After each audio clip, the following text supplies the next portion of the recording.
దేవునికి స్తోత్రం. ప్రియమైన బిడ్డలారా, మనము బైబిల్లో ఎన్నో రకాలైనటువంటి కవచములను చూస్తూ ఉంటాము.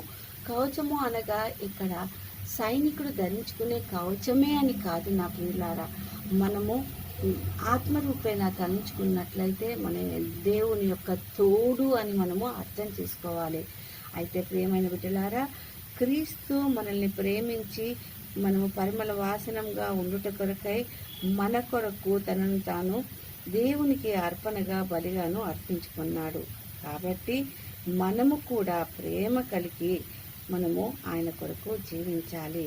ఆ విధంగా జీవిస్తూ ఉన్నప్పుడు మనకు లోకంలో కొన్ని పరిస్థితులను మనం ఎదుర్కొంటూ ఉంటాము. అది ఇహలోకపు మనుషుల ద్వారా అనుకుంటాము కాదండి. అవి అపవాది చేసే తంత్రాలు. జాగ్రత్తలో పడిపోవాలని, అపవిత్రంగా ఉండాలని, లోభత్వం కలిగి ఉండాలని, బూదు మాటలు పోకిరి మాటలు పలకాలని, విగ్రహారాధకులై ఉండాలని, మోసం చేసే మనస్తత్వం కలిగి ఉండాలని, ఇవన్నిటిని ప్రేరేపించేది ఈ మనుషులు మనకు చేసినారు అని మనం అనుకోకుండా వారు శరీరదారులై ఉన్నారు. కానీ మనకు దేవుడు చెప్పినట్టుగా ముందుగానే చెప్పినాడు. ఎఫెసీయులకు రాసిన పత్రిక 6వ అధ్యాయంలో దేవుడు అంటున్నారు, మీరు శరీరంతో కాదు పోరాడినది, మీరు ప్రధానులతోనూ అధికారులతోనూ ప్రస్తుత అంధకార సంబంధమగు లోకనాథులతోనూ ఆకాశ మండలమందున దురాత్మల సమూహములతోనూ పోరాడుతున్నాము అని దేవుడు మనకు తెలియజేస్తున్నాడు. కాబట్టి అటువంటి వాటిని మనం పోరాడి గెలవాలనంటే మనకు దేవుడిచ్చినటువంటి సర్వాంగ కవచము మనము ధరించుకొని ఉండాలి. అయితే ప్రియులారా, ఆ సర్వాంగ కవచము ఏంటిది అనేసేసిందంటే మనము అదే అధ్యాయంలో మనం కొంచెం కిందికి పోయినట్లే మనకు అర్థమవుతుంది. సత్యం అనే దట్టిని మనము నడుముకు కట్టుకోవాలి మొదటిగా. తరువాత నీతి అనే మైమరువును తొడుక్కోవాలి. పాదములకు సమాధాన సువార్త వలన కలుగు సిద్ధ మనసులనే చెప్పులను మనము జోడును తొలగించుకుని ఉండాలి. అప్పుడే మనము స్థిరంగా నిలబడగలుగుతాము. ఆ తరువాత మనము విశ్వాసం అనే డాలును పట్టుకోవాలి. ఎందుకంటే అపవాది వేసే అగ్ని బాణములను మనము చల్లార్చుటకు మన విశ్వాసం అనే డాలును పట్టుకొని ఉండాలండి. ఆ తర్వాత మనకు మన శిరస్సుకు శిరస్థానముగా మన శిరస్సును కాపాడుట కొరకు రక్షణ అనే శిరస్త్రాణమును మనము కలిగి ఉండాలి. ఇవన్నిటితో పాటు దేవుని వాక్యము అనే మనము శిరస్త్రాణం ఆత్మ ఖడ్గమును ధరించుకొని ఉండాలండి. మనకు ఎటువంటి ఖడ్గం కావాలి? దేవుని వాక్యము. అవును బిడ్డలారా, అందుకనే దేవుని వాక్యం నందు మనము మక్కువ కలిగి ధ్యానిస్తూ మన లోపల దాన్ని మనము ఉంచుకునవలను.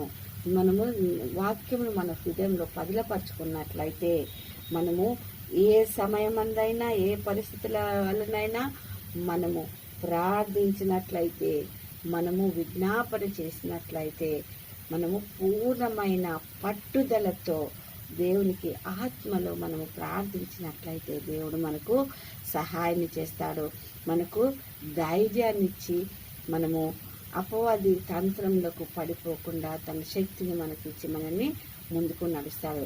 కొన్ని ఉదాహరణలను చూద్దాం. మనము అక్కడికి రాని కవచములాగా గొలియాతు ఉన్నాడండి. గొలియాతు ఎంతో కవచాన్ని ధరించుకొని భారీ అయిన ఎత్తును కలిగి ఎంతో గంభీరంగా అతను యుద్ధరంగంలోనికి వచ్చినప్పటికీ ఏమి ధరించుకొని ఒక్క ఆత్మవిశ్వాసాన్ని ధరించుకున్న దావీదు ద్వారా చిన్నవాడైనటువంటి